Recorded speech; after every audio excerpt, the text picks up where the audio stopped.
Hello friends, welcome to food magic Bangla. আজকের পর্বে নিয়ে এসেছি খুবই টেস্টি একটা এগ ম্যাগির রেসিপি। ম্যাগি তো আমরা সবাই খেতে ভালোবাসি, কিন্তু একটু স্বাদ বদল করলে সবারই ভালো লাগে। একটা কড়াইয়ের মধ্যে 4 টেবিল স্পুনের মতো সাদা তেল ভালো করে গরম করে নিয়ে দিয়ে দিলাম স্বাদ অনুযায়ী কাঁচা লঙ্কা কুচি, একটা বড় সাইজের টমেটো কুচি আর একটা বড় সাইজের পেঁয়াজ কুচি দিলাম। এগুলোকে একটু মিডিয়াম ফ্লেমে হালকা করে ভেজে নেব। কালার চেঞ্জ হবে না, কিন্তু সফট হবে, সেই রকম ভাবে এগুলোকে আমি ভেজে নিয়েছি।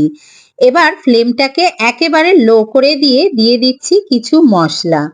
দিয়ে দিলাম সামান্য একটুখানি নুন, কারণ টেস্ট মেকারে নুন থাকে, তাই অল্প নুন দিতে হবে।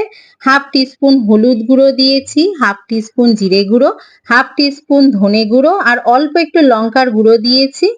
আর ম্যাগির টেস্ট মেকার আমি 2 প্যাকেট দিয়েছি, কারণ আমি 2 প্যাকেট ম্যাগি রান্না করব। টেস্ট মেকারটাকে দিয়েও ভালো করে মিক্স করে নিয়েছি। তারপরে সমস্ত মশলাগুলোকে এক পাশে করে দিয়ে দুটো ডিম ভেঙে স্ক্র্যাম্বল করে নিয়ে মশলার সাথে ভালো করে মিক্স করে নিয়েছি। এবার দিয়ে দিচ্ছি 2 কাপ জল।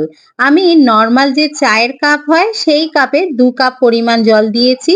মেজারিং কাপ ব্যবহার করলে 1.5 কাপ জল দেবেন। জলটা ফুটে উঠেছে, হাই ফ্লেমে রেখে দিয়ে দিলাম 2 প্যাকেট ম্যাগি। আর হাই ফ্লেমে 1 মিনিট রাখার পরই ম্যাগিটা এইরকম সফট হয়ে যাবে। খুন্তি দিয়ে একটু ভেঙে দিয়েছি।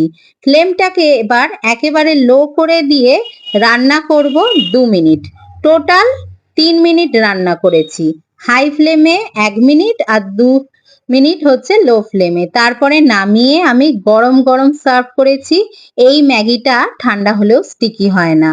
আমার আজকের এই ম্যাগি রেসিপিটা যদি ভালো লাগে, আমার চ্যানেল সাবস্ক্রাইব করতে ভুলবেন না। দেখা হবে পরের রেসিপির সাথে। বাই।